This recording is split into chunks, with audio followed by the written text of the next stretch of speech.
আমি I drawing এর উপরে করে দেখাবো। বেসিক ড্রয়িংটা আমি করে নিয়েছি। আইটা এতটা না বোঝা যায় তার জন্য আমি হালকা করে ইরেজ করে নিচ্ছি, যাতে শেডিংটি করতে সুবিধা হয়। এই পেন্সিলটি ইউজ করে ড্রয়িংটি করব, আর এই নর্মাল ইরেজারটি ইউজ করব। ছোট ছোট স্ট্রোক দিয়ে আউটলাইন ড্র করব। একেবারে আউটলাইন ড্র করা যায়, কিন্তু পারফেক্ট শেপ আসবে না। তার জন্য ছোট ছোট স্ট্রোক দিয়ে আউটলাইনটি করছি। মেক শিওর করে নেবে যাতে পেন্সিলটি শার্প হয়।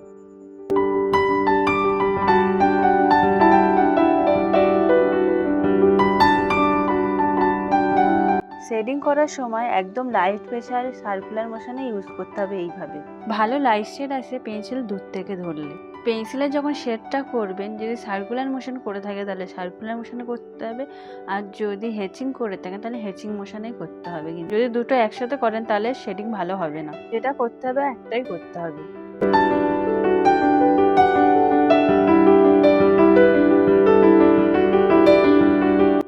ব্রাশের সাহায্যে ব্লেন্ডিংটা করছি।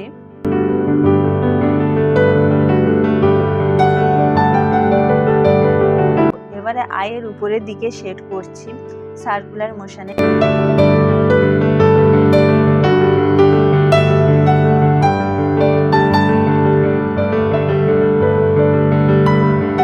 আবারও ব্লেন্ডিংটা করব।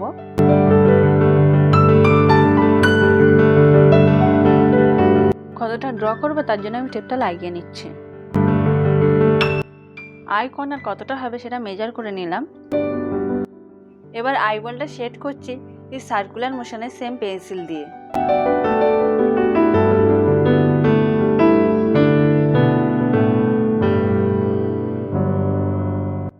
ব্রাশ ছাড়াও ইয়ারবাড দিয়ে করতে পারেন, আমি করে দেখাচ্ছি।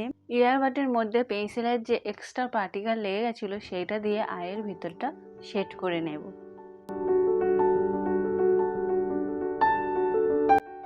আইয়ের বাইরের পোর্শনটা শেড করে নিচ্ছি।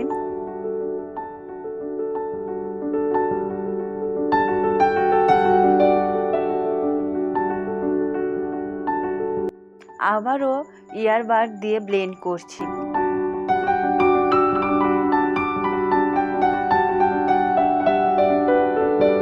আইব্রো ড্র করছি র্যান্ডামলি সিঙ্গেল সিঙ্গেল স্ট্রোক দিয়ে। সব স্ট্রোকগুলো একই সারিতে দিচ্ছি না, আগে পিছু করে স্ট্রোক দিচ্ছি। আবার ব্লেন্ড করে নিচ্ছি। এবার উপরের পোর্শনটাও শেড করে নেব।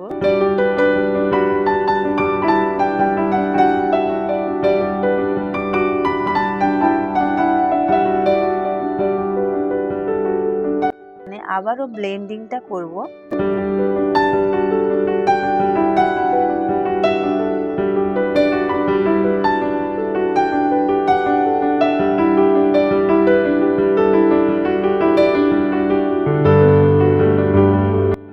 এবারে ফাইনাল শেড আর ব্লেন্ড করব আইবলের মধ্যে।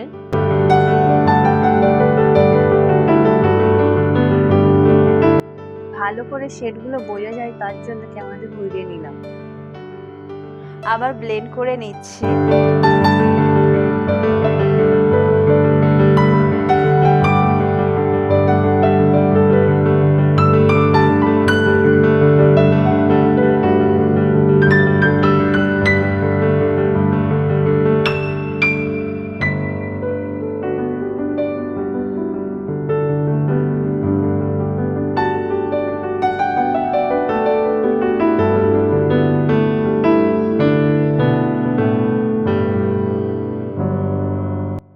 উপরে আইলিডটা ড্র করছি। সবসময় দেখবে যে একটা আইলিডের উপর আরেকটা আইলিড ফ্লো করে, এইভাবে করতে হবে। নিচেরটাও সেম পোর্শনে আছে, কিন্তু উপরে যতটা আইলিড থাকে তার দিয়ে নিচের আইলিডটা অনেকটাই কম থাকে। সেম প্যাটার্নে নিচের আইলিডগুলো ড্র করব। যেমন উপরের আইলিডগুলো উপরের দিকে ফ্লো করে, তেমন নিচের আইলিডগুলো নিচের দিকে ফ্লো করবে।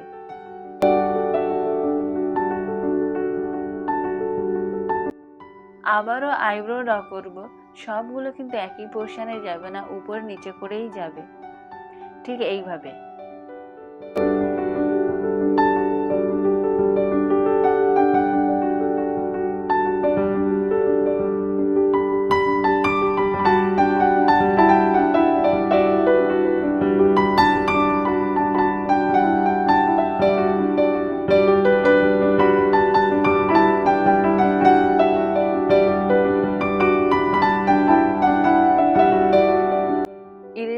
এক সাইড দিয়ে কেটে ছোট্ট করে এর মধ্যে ঢুকিয়ে দিয়েছি,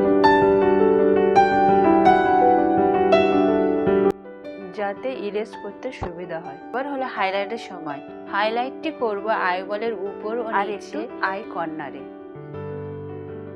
আইয়ের নিচের পোর্শনে একটু ডিটেলস অ্যাড করছি আর উপরের পোর্শনেও একটু করে নেব।